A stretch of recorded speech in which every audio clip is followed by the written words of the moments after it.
Is mis ronig Patrick, ha mi nam offer Hackerson agus conatrí digitoch ik en Comunn Gàidhlig.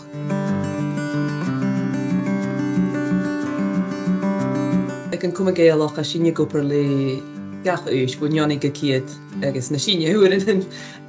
So bi sinne goper colorí tjoulichen, clown, giagainn en a vich a hule dunne.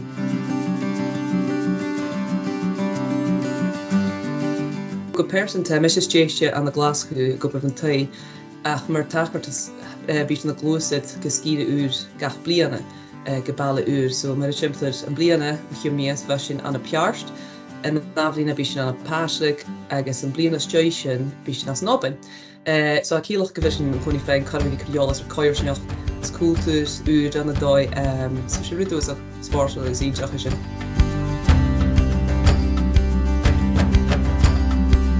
An sa bhuiin againn an Comunn Gàidhlig chanéal ach cuid na againn so céir yw a ha goper lánúne agus unan a ha goper páirstúne ach a bharach per sin gach bliana sin féin còrr taic fo Buidhnean tuva mé leid Buidhnean had dhéanamh PR rinne agus gosáiriste tar taic fo coirsneachgan agus commitíon unadal dúine ha goper gosúr hallach luach taic agus na dúine seo uwas a chéan cútamach is chageach mod agus taflas chomór a chumol as únis an dúine cútamach seo.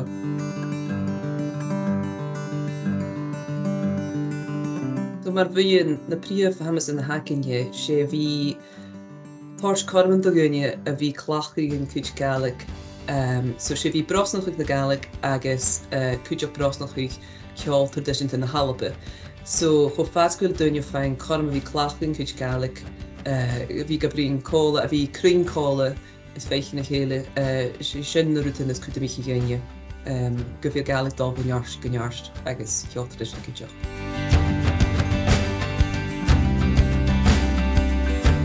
sé go bhfuil dúine go cleachdadh sa chiad dul amach. Go bhfuil dúine féin na carman a bhí cleachdadh an cuid Gàidhlig mar sinne ha tartan leid mod náisiúnta agus tartas an sóisialta san bí uwas a chéan cútamach gus an fáid dúine stoch ag nach chéil Gàidhlig ag an taim mar simpler an carr bhí tíon cóla agus bhí coinnichidh géalt éile agus bhí cleachdadh an cuid Gàidhlig. So chaní sa gurí sin ún dine rutain is cútamiche.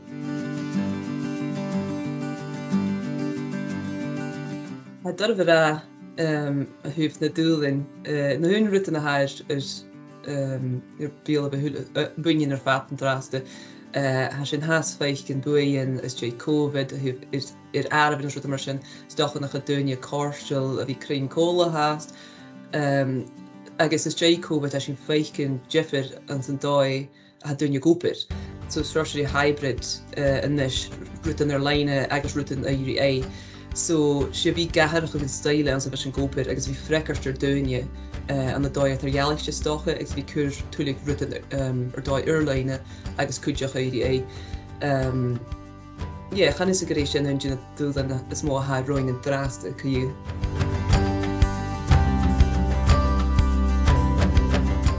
I dear a héin a farcah fata na scólaachas í mód abhaisteach ó bha a mí sa chaid chuú.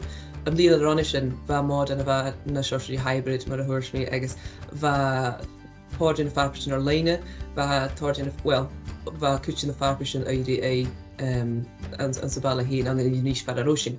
So an tachaí sin bliana sin go dear a héin a sin ar jefir mór éicin agus san náirsineach agus mé go dúine go man Johnach bhí tílaigh go béthe abhaisteach.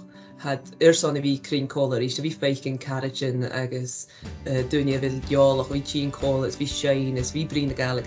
So san náirsineach súla mí go bhfuil rutain dulrás an abhais go ire chanings go bhfuil sin bualach ann háast go mód abhaisteach ach bhana pandemic ha cúsin ar athrachuig san náirsineach chan súla athrachuig ach san náirsineach súla go bhfuil cúsin fas a dulrás an abhais go ire agus bha folaseach ba mód a mí a chaid mar náisiúnta rígal go bhfuil dúine go má talíiste díreach bhí a rás cóla bhí tíon cóla ríist.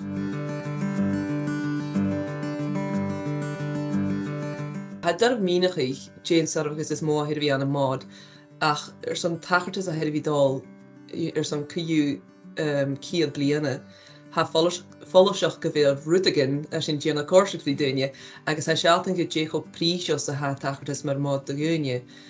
So, chanis a gynnu se díla ba sin I héin go bhfuil has a dal is dé úne bhór, go bhfuil has cóirseach faoi duine, go bhfuil cúmalt tradition an Gael bio ach cuideachadh a glúsid a ionsaí rutan úre leid farb sin TikTok tuaigh farb sin ar léine an Coinnichidh Gàidhlig ach cúmalt sean tradition sábhailte an únám.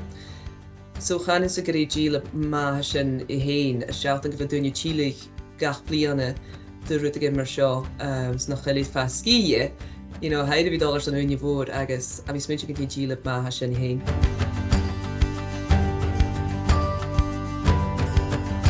Bhí furas a gnìomh tuaigh agad má gine mar a bhí son buidhnean ar fad. Tá sin go má fórseach go bhfuil sin féin múnachí go buidhnean. Ach, han Coinnichidh planich is mó ac yn hasin son fas a horst bhd.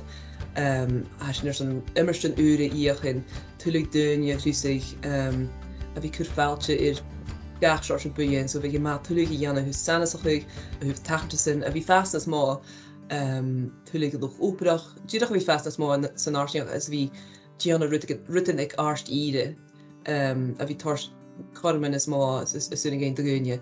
So son rudaige mar sin bheith má tuaigh teich múnachí bhí acinne ach sin dar a bhréidir céis móra sin súla bhí.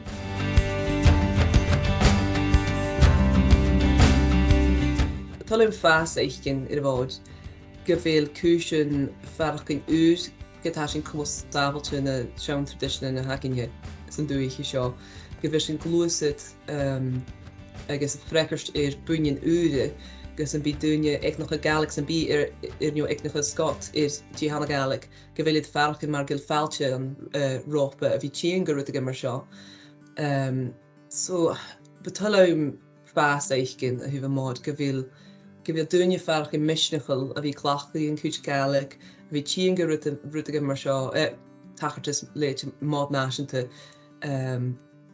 Tíadach a bhí féicin fast an áirseneach agus go bhfuil Gaelic cast bhios láite mar a ha an drasir is mar a ha sin féicin ag ruta mar seo go bhfuil I has dal agus gosáir go bhfuil duine ágad tíonaisteach is a ha Johnach is talíchtes próisiil a bhí brín na Gaelic.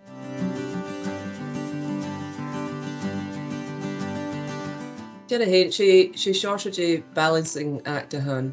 Mar a thuirs mé hasin ar san duine ága a háirseteach gus an bhí rutan aonach gus úr adá agus gona thula duine go bhfuil I faraching úr go bhfuil sin glúsid leis na hominan mar go bhíh go bhfuil táradal ar léine na mína sóisialta leis ag ruta mar sin gus an bhí faraching úr ach cuideach ar lé cuideach go bhfuil sin cumos sábhailte na sean traditionin acinne nach chéil sin cáil na rutan sin. Sauner na rutan sin a chaim mód is déachaigh as haar le cuideach nach díochnig sin. Get am I brintáir ar duine ága san gan na thula duine a ha mód náisianta agus ha cuideach nach díochnig sin na smá. So had daribh go íre a bhí déanana thulacáil ach na sása an na dói is dé COVID nes go bhfuil duine na súbailte san áirseneach an a bhí gúpad ar léine agus éire mar an bíag. So an túil I rathairach le cuiú. So go fás go bhfuil sinne glúsid agus fiochannaí cúsin chumbal úre agus aontinach ach a bhí díanaigh na sean tradiisiona acinne sin ruta cuitmíe. So has sin Coinnichidh glúsid rurst agus fiochannaí smíochar dain úre a bhí aonseach is taringacht do lúne ach ag críochúis sé na sean tradiisiona na hás cuitmíe ghéine.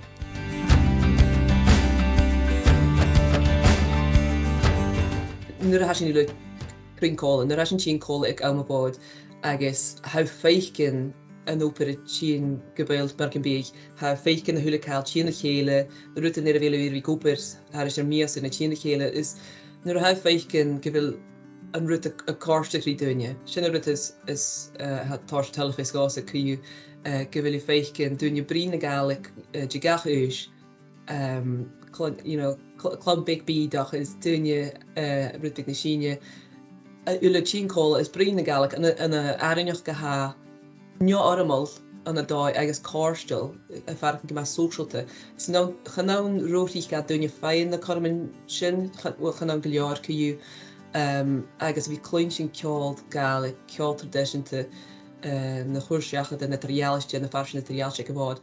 Ach rud is searlam sé ddíach bhí féicin duine is bhí féin chuirma bhí capadaíoch cólarú ilasagad a bhí tíon cóla as bhí féicin rud chomór cóirteach duine ag Bhuidhnean Gaelic cóla.